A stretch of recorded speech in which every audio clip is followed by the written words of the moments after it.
രാസമാലിന്യ പ്രശ്നത്തിൽ ഡിവൈഎഫ്ഐ കണ്ണ് മൂടികെട്ടി പ്രതിഷേധിച്ചു. അഴീക്കോട് എറിയാട് പ്രദേശത്തെ ഭൂമികളിൽ രാസമാലിന്യം കലർന്ന മണ്ണ് നിക്ഷേപിച്ചത് ശാസ്ത്രീയമായ രീതിയിൽ എത്രയും വേഗം നീക്കം ചെയ്യണമെന്നാവശ്യപ്പെട്ട് ഡിവൈഎഫ്ഐ എറിയാട് പഞ്ചായത്ത് കമ്മിറ്റിയുടെ നേതൃത്വത്തിൽ വില്ലേജ് ഓഫീസിന് മുൻപിൽ കണ്ണ് മൂടികെട്ടി പ്രതിഷേധിച്ചു. Panchayat standing committee chairman V R. Raneed ഉദ്ഘാടനം ചെയ്തു.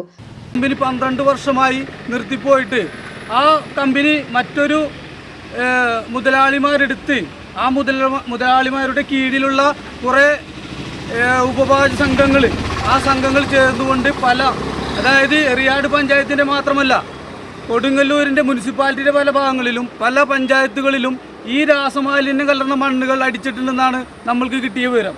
ഈ രാസമാലിന്യം കലർന്ന മണ്ണ് അടിച്ചവർ വെള്ളയും ഇട്ട് ഈ നാട്ടിൽ നടക്കുകയാണ്.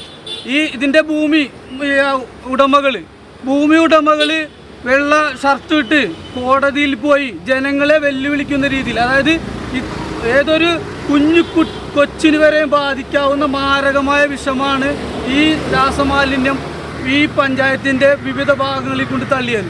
ആ തള്ളിയവർ തന്നെ പല കേസുകളുമായി കോടതിയെ സമീപിക്കുന്ന രീതിയാണ്. അവർ കോടതിയെ സമീപിക്കുമ്പോൾ നമ്മൾക്ക് സമൂഹത്തിന് തരുന്ന സൂചന എന്താണ്?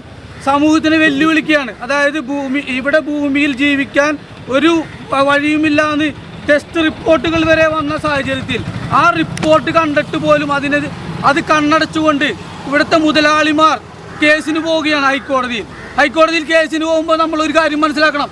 ഇവിടുത്തെ കുഞ്ഞുങ്ങൾ, ഇവിടുത്തെ കർഷകർ, ഇവിടുത്തെ വെള്ളം കുടിച്ചു ജീവിക്കുന്ന ഓരോ മനുഷ്യന്മാരെയും വെല്ലുവിളിക്കുകയാണ്. സി.വി. അതുൽ, എം.വൈ. തൽഹത്ത് എന്നിവർ സംസാരിച്ചു.